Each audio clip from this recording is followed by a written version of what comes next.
In the beginning, God created mankind in his image. Male and female he created them.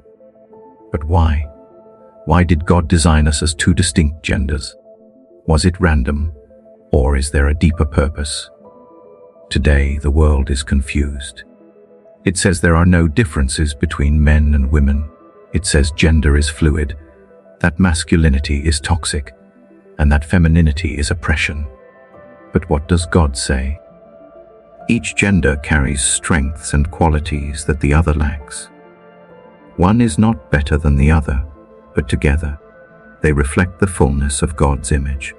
God does nothing by accident. When he created Adam, he said, "It is not good for man to be alone. I will make a helper suitable for him."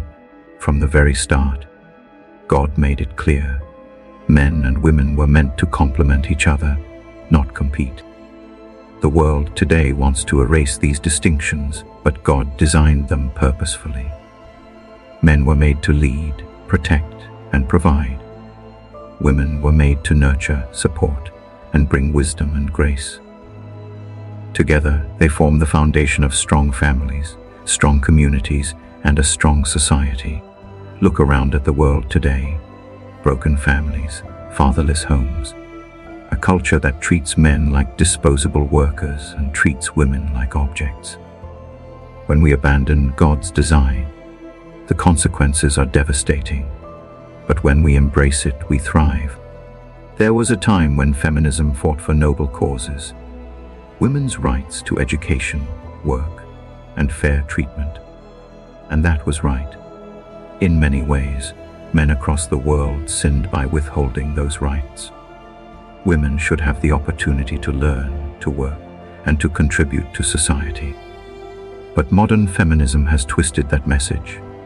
Now, feminism tells women that they must become like men to have value, that they must reject femininity, reject marriage, reject motherhood, and chase careers at all costs. And on the flip side, men are told that masculinity is toxic, that they must be softer, weaker, and less assertive. But that's a lie. Women cannot do everything a man can do, and men cannot do everything a woman can do. That was never the goal of God. Instead of honoring differences, feminism has turned men and women into rivals. And in doing so, it has weakened families, discouraged marriage, and left countless people confused, broken, and empty. Think about this. If feminism had truly helped women, why are depression and anxiety at all-time highs? Why are more women than ever saying they feel unfulfilled? It's because the modern feminist lie does not liberate women. It enslaves them to a system that rejects God. Think about it. What happens when men and women operate as a team instead of trying to outdo each other? But when we reject God's design, we create chaos. Single-parent homes increase. Divorce rates skyrocket. Children grow up without strong male and female role models.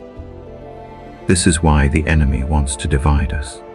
A weak and confused society is an easy target.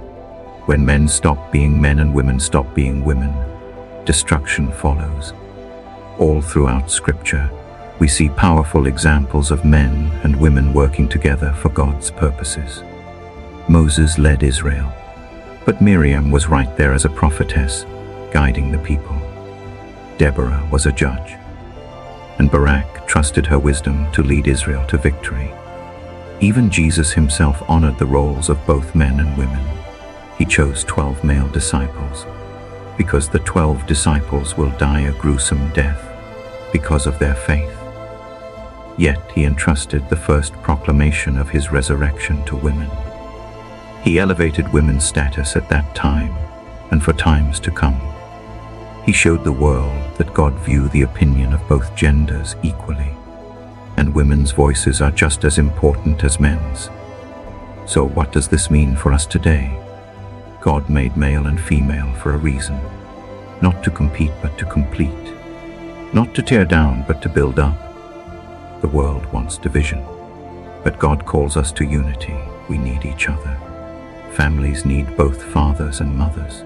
Churches need both men and women working together.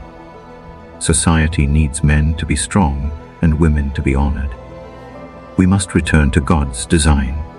The world's way leads to destruction. God's way leads to life. Are you willing to stand against the culture and embrace God's truth? Will you raise your sons to be men of strength and character? Will you raise your daughters to be women of faith and grace? Will you embrace the beauty of creation that's given to us? And will you choose God's way over the world's way?